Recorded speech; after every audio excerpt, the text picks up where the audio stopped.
Hello, everyone. Let's go around the Big Ten for December 19th. We're closing in on the playoff games. There's some transfer portal activity to go over as well, but this is going to mostly be our playoff prediction episode. But we will talk about the portal a little bit because there have been a few developments since we last recorded back on Monday. Chip, welcome back again. Nice to have you here with us. Let's get into just a couple of the portal things real quick. Obviously, we had talked about Philip Daniels from Minnesota. He did end up at Ohio State, as we kind of discussed the other day. So that's a fairly big news item for Ohio State as they look to add probably 3 offensive linemen from the portal this winter. High upside kid, right? I mean, 4 got into the starting lineup at the end of the year, 4 starts at the end of the year at right tackle. Shades of Josh Simmons in terms of his eligibility and athletic profile. And so I thought that was an interesting pickup for Ohio State. Oh, I think it's a tremendous pickup for Ohio State. I think not only fulfills a need, it's one of these things where, as you said, in terms of the eligibility, it's better than, and this is not meant in a disrespectful way towards any of the players who have previously come to Ohio State, for just 1 year. The fact that he could potentially play for 3 years. I think the fact that he's an Ohio kid, as we talked about, the idea of he wanted the scholarship originally, took the opportunity to go to Minnesota, demonstrated that he has the ability to play at a Big Ten level. And as I said, the fact that it's a position of need, I think Ohio State fans should be thrilled that you have somebody coming in of his caliber ready to potentially contribute in 2025. On the other side of that coin, though, if you're Minnesota, boy, you have to be frustrated because you feel like you stole one out of Ohio a couple of years ago. Ohio State had a chance to offer Philip Daniels. They didn't. He camped with Ohio State. They chose not to offer, despite their need at tackle. So I think a lot of people were a little bit kind of curious as to why they haven't taken more tackles the last couple of years out of the high school ranks. And you develop him. You kind of were one of the first big time, big high level programs, Power 4, whatever you want to call them, programs to notice Philip Daniels' talent. You develop him for almost 2 years. You finally put some tape out there of him the last half of the season where he's playing really well for you, and you lose him to Ohio State. I mean, I think that's got to be one of the more frustrating aspects of the transfer portal is you want to incentivize these schools to find the diamonds in the rough and to do well on their evaluations. But if you do too well on your evaluations, you end up losing the kid anyway. I would almost argue losing him halfway through his college career is more detrimental to your program than losing him as a high school recruit.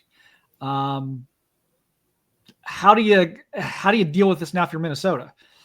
I mean, you raise valid points throughout. I guess one of the things that comes to mind for me as a college football fan, and again, I sit here like you, primarily as an Ohio State football fan, so I can see the benefit that Ohio State is deriving from this, but I can also I genuinely feel empathy for what Minnesota and any other Big Ten program is going through. I'm gonna throw MAC football programs into the conversation because it reminds me of the movie Moneyball when Brad Pitt at the very beginning of the movie and he basically, the frustration that they feel as the Oakland A's is he uses the line, he's like, we are organ donors for the rich. And I realize that might be a little over dramatic, but the point I'm trying to make is that, yeah, the frustration has to be there for any of these programs.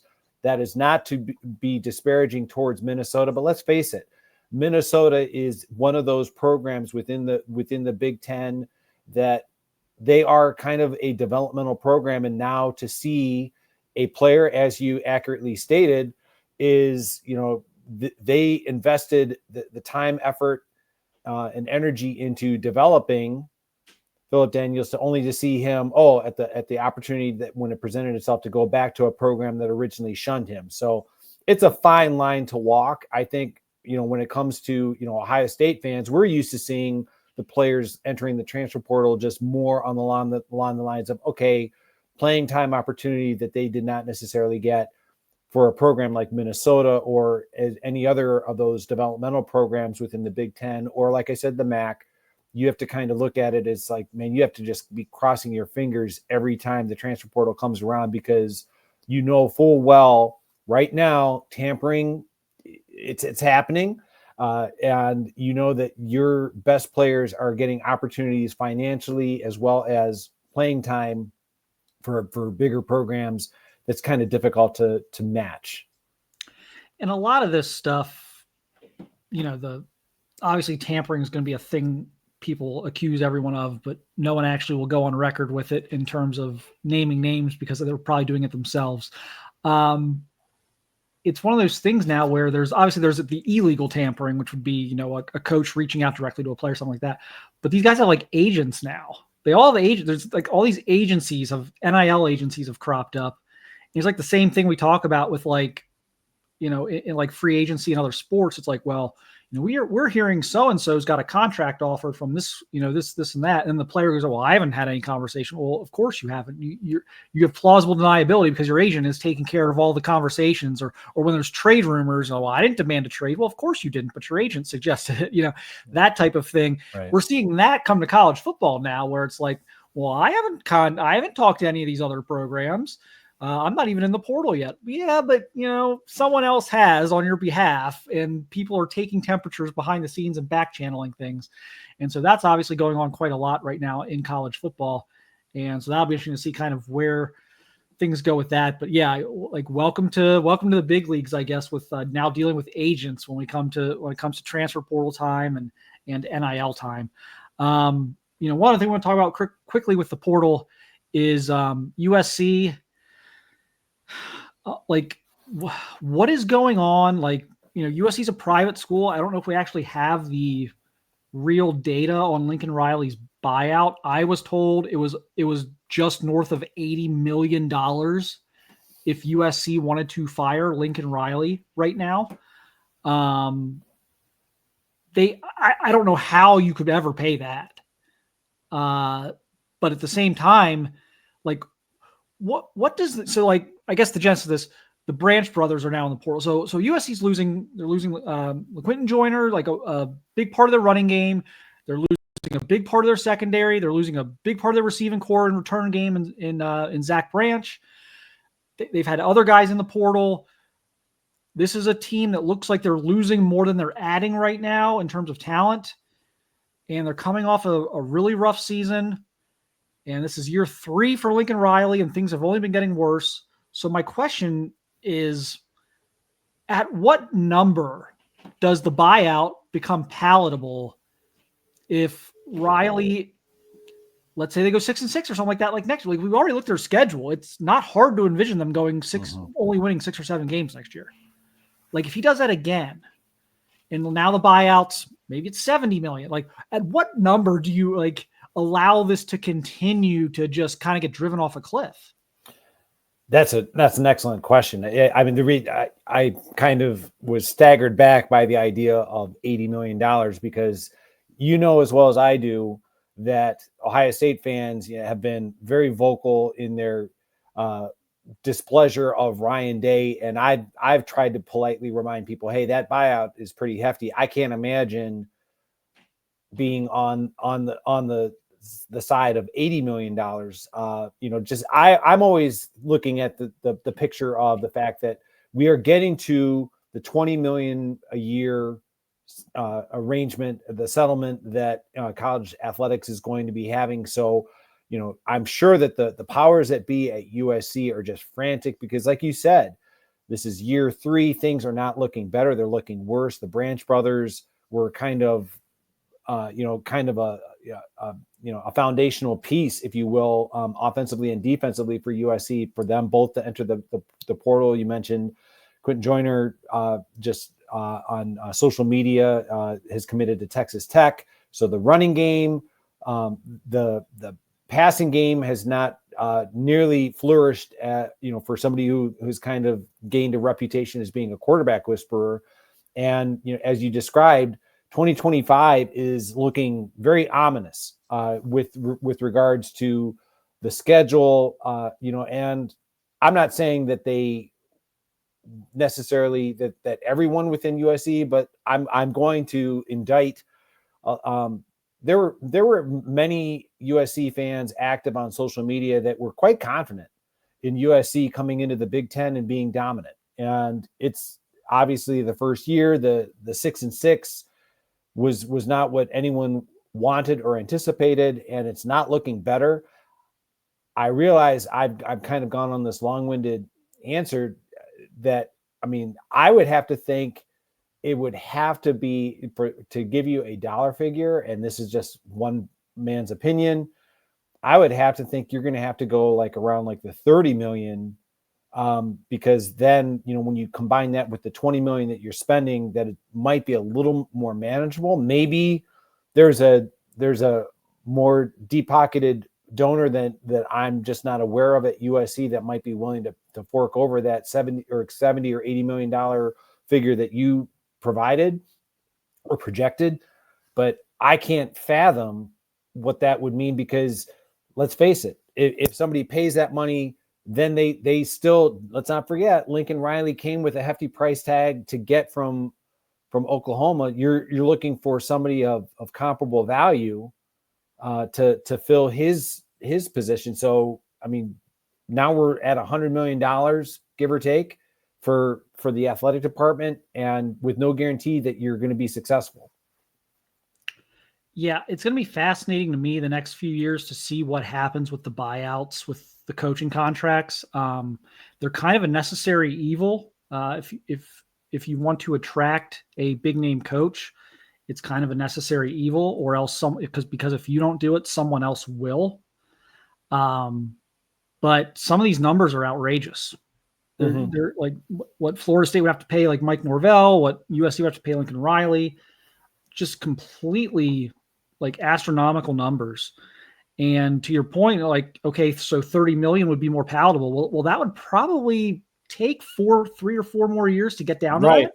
Precisely. You're going to let this go for 3 or 4 years. Like, I'll tell you what, you go 6-6 enough years in a row, you may never go 12-0 again. You may never go 11-1 again. I mean, it is a slippery slope once you slide down into mediocrity. It's not easy to get out of. It took Michigan 25 years almost to get out of it. Nebraska is still trying to get out of it 25 years later. It can be Alabama went through a really tough 10, 15 years pre-Saban. Like, we're not talking about like 1 or 2 down years. Like, you let this thing go far enough, you can be out of it for 15, 20 years. It's not, even in a place like USC. Easily. I mean, I think, I'm glad that you brought up Nebraska, because that's the cautionary tale that I try to remind. I mean, I'm not disagreeing with any of the other programs that you cited, because I agree completely with you. But Nebraska is cautionary tale of be careful what you wish for, because I mean, they threw out everything, with the firing of Frank Solich, that sent that program into a spiral that it's just now starting to kind of show signs of climbing out of the wreckage that it self-inflicted. And to your point about USC, that, I mean, this is just maybe I'm foolish in this prediction, is that I believe that the hefty coaching salary buyouts, as well as the extravagant football, I'm just going to say the facilities and things of that nature, I'm not saying that they are going to be completely a thing of the past, but until Congress as well as college football kind of get their act together, it wouldn't surprise me if in the future the hefty buyouts and the extravagant facilities kind of become more secondary, because of the fact that the money is going to be directed so much towards the athletes, that the idea of paying, like hefty buyouts and having, like the latest and greatest in facilities becomes kind of more of a secondary thing. Yeah, going to be interesting to see kind of how athletic departments manage some of these financial situations moving forward, because I think some of them are going to have to adjust. Again, it'll just be interesting. I don't know that you can carry a $70-80 million buyout on a coach anymore moving forward. If you want, man, or you're going to be stuck with that guy. USC's in a really tough spot right now where I don't think they're anywhere close to being able to afford the buyout. And the only way to lower that buyout to a more palatable number is to ride out this contract a couple more years, and maybe it'll turn around. Maybe he'll figure things out there and they'll get back to winning. But if they don't, boy, it's going to be tough. So that's just a fascinating situation for me to watch unfold here. So it's going to be an interesting year in LA, I think. Even at a place that maybe doesn't command the same level of pressure as a Georgia, Ohio State, or Texas, but it's still a big draw out there, and people are not thrilled with what's going on out there. I can sense that for sure. So we'll see. Let's talk playoffs. Some really interesting first round matchups, many of which involve the Big Ten. I guess we can kind of go down the line here. I'll start with where do you want to start, Chip? I'll let you pick. Where do you want to start? Okay. I want to start with Friday night, just because that's kind of, like the official. I'm going to go with Indiana at Notre Dame, and interest of full disclosure, I'm completely over the moon excited, stoked for the college football playoffs. Simply because, I realize showing my age, but it's one of these things where in the 1980s, growing up watching, and I love college football, watching college football bowl games on New Year's Day. One of the most frustrating things to me would be, it didn't matter who the bowl game participants would be, but you would hear something along the lines of, when the voters determine who the mythical national champion is going to be, or something along those lines. And in my mind, even, in my younger days, I always thought, why isn't this settled on the field now? And I realize that there are things that nobody is 100% happy with. And I realize that there's going to probably be, expansion and tweaks, and I'm not disputing any of that. But for me, actually having a college football playoff with games at college sites like we are going to see this weekend, I'm excited about it. So starting with Indiana at Notre Dame, I'm very excited for Indiana in the sense that they're the Cinderella team that nobody thought this was going to happen. I do believe that the circumstances favored Notre Dame simply because of the fact that we saw, as college football fans, I realize that a lot of the people are trying to pin this down to, okay, well, Indiana had some special teams miscues with, like the punt failure and the punt return for a touchdown. I think they're overlooking the fact that I think Ohio State, when they played Indiana, was dominant at the line of scrimmage. So that's where, to me, I see Notre Dame having the advantage in this matchup. I'm not saying that they're going to blow Indiana out. I think Indiana is going to do their very best, but I think the fact that the style of the game, as well as the fact that, not that I'm anticipating a blizzard by any stretch, but I do believe it's supposed to be snowing. Both teams are used to cold weather, but I do think when it turns into a ball control, let's control the clock, let's control the line of scrimmage, physical style of affair, that I think that favors Notre Dame. So I'm going with Notre Dame in the first game of the college football playoffs. Yeah, I mean, certainly Notre Dame's playing really good football right now. They were ready to kind of run Marcus Freeman out of town after the Northern Illinois loss. He's got his big extension now. There's really no excuse for them to lose this game. I'm going to pick them. I think Indiana. I have this weird feeling Indiana's at least going to cover, though. Yeah, there's Notre Dame's a 7-point favorite. It's been hovering around 7.5.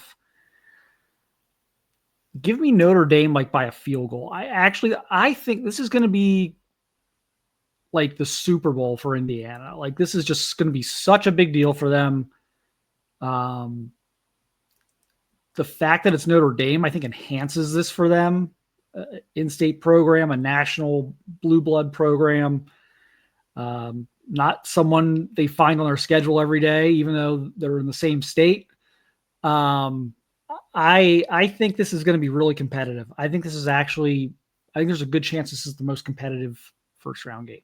But I agree with you. Here's kind of like a little, I mean, I find it kind of noteworthy. And again, I realize I'm showing my age, but until this was announced, the fact that, okay, that, ESPN and, ABC, are having this is going to be the first time since 1990 that a non-NBC telecast crew is going to be televising from Notre Dame Stadium. And I remember, and they talked about, I saw something on social media, on Twitter, about when Notre Dame played Penn State back in 1990 and Penn State defeated them.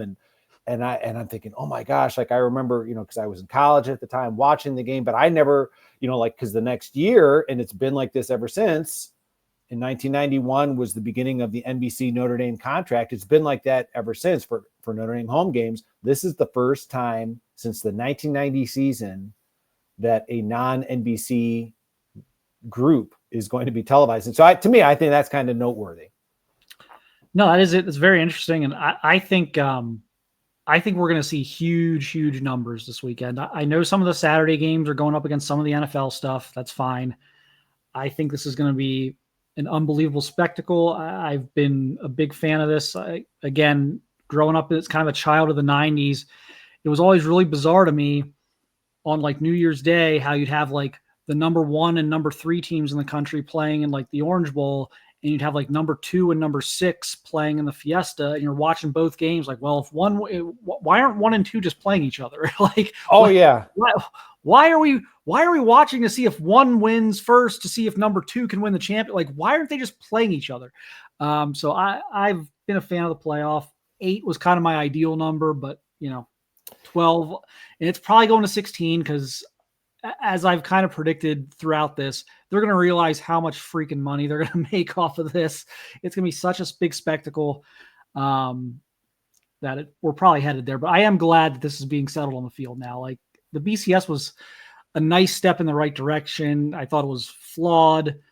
4 teams getting there. Like I said, 8 would have been perfect for me, but this is going to be these first and second round games. They're going to be big box office draws. I think they're going to be exciting games. Yes, we might get a blowout or 2. So what? You get blowouts in the Super Bowl. Like, everyone's like, oh, you're going to get blowouts. The Super Bowl has been non-competitive like half of like the last 30 years. The Super Bowl has been a blowout. Like, who cares? Are we going to not have a Super Bowl now? Like, what? Like, it's the nature of championship games. How many times has the NCAA basketball championship been a blowout? Like, that's just the nature of, like, sometimes it just happens that way. So I don't put any stock into that, but I think we're gonna have some fascinating games this weekend. All right, so that'll kick us off. And then on Saturday at noon, we'll get Penn State and SMU. Penn State's like an 8.5-point favorite right now. That bottom bracket, man, Penn State, we talked about it earlier. Penn State got a great deal from the committee. Mm-hmm. There's a lot of pressure, though, on them because everyone's talking about it. Like, oh, look at the favors the committee did to you. And like, look, you can win this game. And then you just get Boise. And if you win that, like, you either maybe you get Notre Dame, but you might even get Georgia without their starting quarterback. Like, you should absolutely at least get to the semis, and you should probably get to the championship game. So there's a lot of pressure, I think, on Penn State against SMU. I agree with the pressure. I just think that Penn State, I think that there's something to be said about the fact that, I mean, I know that there have to be Penn State fans that are going to be complaining about the fact that, okay, Notre Dame gets a home game at night, Ohio State gets a home game at night. Penn State, why don't we get, our beloved whiteout at night? I'm of the opinion that SMU, I'm happy that they made it. And to your point, I don't think they're going to get blown out. But I'm also of the belief that there is a more than just a psychological aspect to going into what should be a very difficult environment in Beaver Stadium. I think the weather is going to be a factor for SMU. That, it's one of these things where, you and I have seen it. I know that other people have seen it. When it comes to, this is one of the things that college football fans such as myself have been clamoring for years, is okay to have these Southern teams come up north and play in the cold and see how they do. And again, I have the utmost respect for what I saw from SMU in their comeback efforts against Clemson. I just think that the cold is going to be more of a factor, similar to what I said about with Notre Dame and Indiana. I think Penn State, it's going to be more along the lines of trying to establish the run, control the clock. The elements, I think, are going to be a factor. So I like Penn State to win this one. And like you said, the pressure is definitely on Penn State. So if I'm SMU, you kind of, you have to kind of go into it with like, hey, if we've got trick plays, if we have anything that, we haven't shown anyone yet, now is the time, because nothing is, this is pretty much it. You win and you go on, you lose, you go home. If you're SMU, I think if you're Rhett Lashlee, you have to just basically kind of go out, letting everything fly against the Nittany Lions. Yeah, I'm definitely picking Penn State, but and you could argue maybe Ryan Day needs it more than James Franklin, but we talked about this before the season. Like a lot of us talked about this. I even was on some podcasts talking about this. Like when they expanded from 4 to 12, there was not a team in the country that was going to benefit more from that than Penn State. Mm-hmm. They're a team that would have been in the playoffs like almost every year under Franklin if it was a 12-teamer. And they were constantly missing the playoffs as a 4. They were constantly in that 5 to 12 range, constantly. And so he gets there. He hasn't beat the 2 best teams on his schedule this year. He gets a favorable seed. He gets a favorable draw, gets the home game. Look, SMU's a solid team, but this should not be a game you would ever lose. If he loses this game, like there's already, he can't win the big one. That's like the narrative around him. That just goes to like the stratosphere, like if he loses this game. So I think there's a lot of pressure on Penn State here, but pressure doesn't always like cripple people. Like pressure sometimes gets the best out of people and sometimes can just elevate things. I tend to think it's going to elevate things here. You're going to get the home crowd, the excitement of the playoffs. I like Penn State here, but boy, if they lose this game, the calls for Franklin's head are going to be just deafening, I think. Oh, absolutely. Absolutely. And another person who, I don't want to say that he's going to be feeling the pressure, but I am going to be genuinely curious to see how he performs is Drew Aller with the Bo Perbula news. Not to say that Drew Aller, that you want to wrap him up in bubble wrap and not, but it's like, their backup now is a true freshman who, you want to talk about pressure. Like the first time Drew Aller gets up, woozy. That's where it's going to be interesting to see how Penn State approaches this. This is why I think that they're going to try to rely on their running game. It may not necessarily be the most scintillating and exciting of the playoff games, but I do think Penn State is going to be able to win this game against SMU. The midday game on Saturday is Clemson and Texas. We're just going to quickly touch on this because It feels weird to not include, to talk about 3 of the 4, even though there's no Big Ten team involved here. But Clemson and Texas a 12-point favorite. Is that number too big? I believe so. That's pretty high. And again, I think you're more on the gambling side of things in terms of like comfort level and things of that nature. I think when it comes to Clemson, they realize that they're playing with house money. Kind of what I just said earlier about SMU is that I think, you have to kind of look at it like, full well, it was only because of, the way things, fell, during the regular season that Clemson was even in this playoff. Cade Klubnik, he sometimes you never know what you're going to get. If you're Clemson, you got to be hoping for good. But yeah, I think that's a little high. I think it wouldn't surprise me if Clemson comes out and is much more competitive than that gambling line you just described. Texas is a fascinating team for me this year. I think so much that goes into Texas is like the eyeball test. Their actual resume, really not that great. You lose to Georgia twice, once at home, once on a neutral field to their backup quarterback. Like, not a ton of great wins on your schedule, but you watch them and it's like, okay, they're good at quarterback. They're good up front on both sides of the ball. They have athletes. So like, it's the ultimate like conundrum for me is like, I could sit here and make the case that they're like a legitimate national championship contender. And in fact, that they're maybe even the safest pick in the country to get to the semis. I can also sit here and tell you they're a little bit fraudulent. I just don't know what to, but like my eyeballs watching them tell me they're really talented. They're good. But like some of the results this year, I don't know actually measure up as well as the eyeball test does for Texas, but I think Texas is going to win. I'm not going to touch this game, but if I were to, I would take the points and I would take the 12 points. But I agree with that. I think that's I think Texas is going to win. Again, I'm just going with my eyeballs. I know, like I said, there's parts of their resume that I'm just like, are they really as good as people think? But then again, like I said, they're good at quarterback. They've got a lead offensive lineman. They've got pretty good front seven. Running game, they can throw it.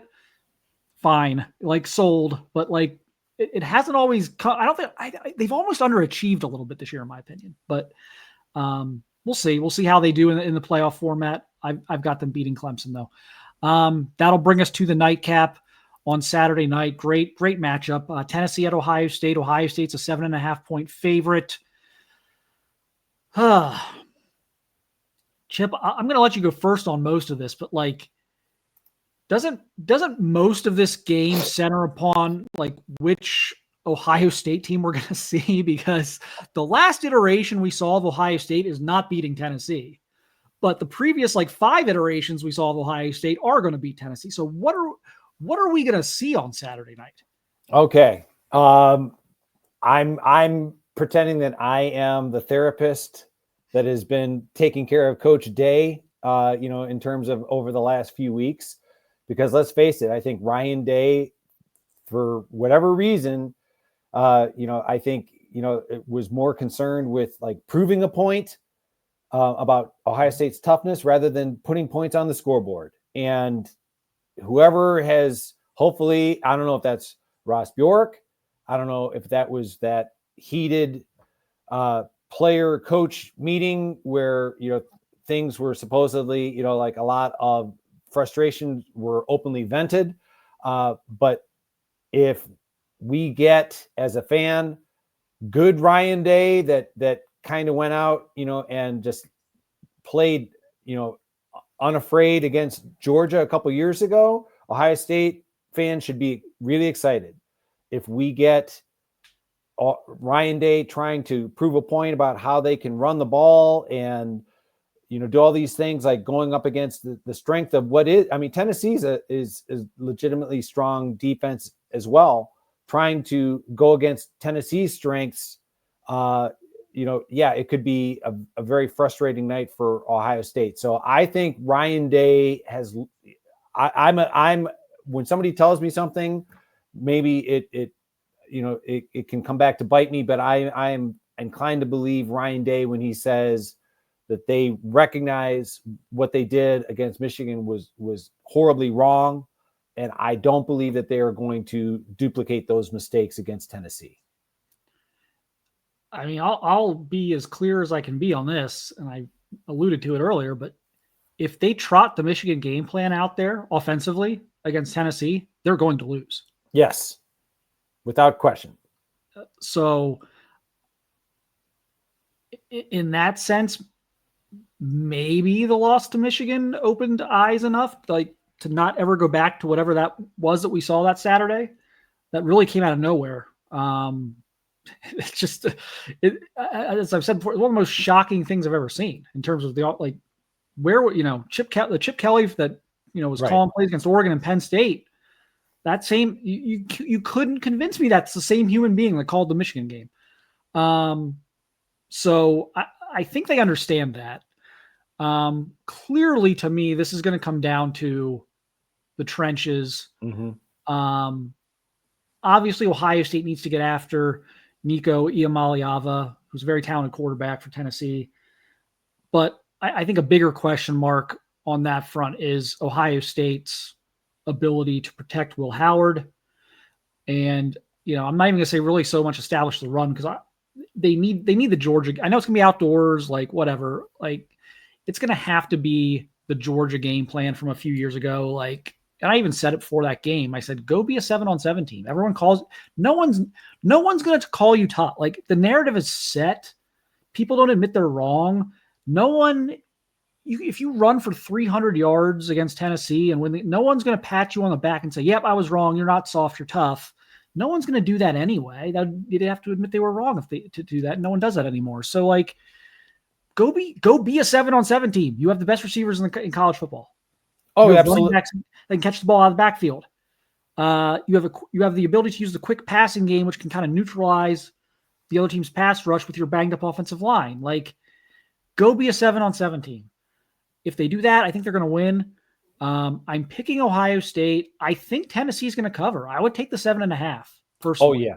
Until Ohio State has to earn, Ohio State's have to earn. If they want me to lay 7.5 to any of these playoff teams, they have to earn that. I'm going to need some proof of concept here first after what we just saw a few weeks ago. So I think Tennessee covers. I think Ohio State wins a great game, low scoring. I think 1st to 20 wins the game. And that's kind of how I see it playing out. Yeah, I agree with you. I think, Ohio State, has to disregard the naysayers and the critics who call them soft. To your point about, getting to 20 points, and I'm with you in the sense that, all right, be a 7-on-7 team. And then after they defeat Tennessee, and people are calling them soft and people are calling them a finesse team and all these, well, they can say that, but they'll be calling that, in other derogatory terms towards Ohio State from the confines of their home and from social media, watching Ohio State advance to the next level. Who cares what the critics say?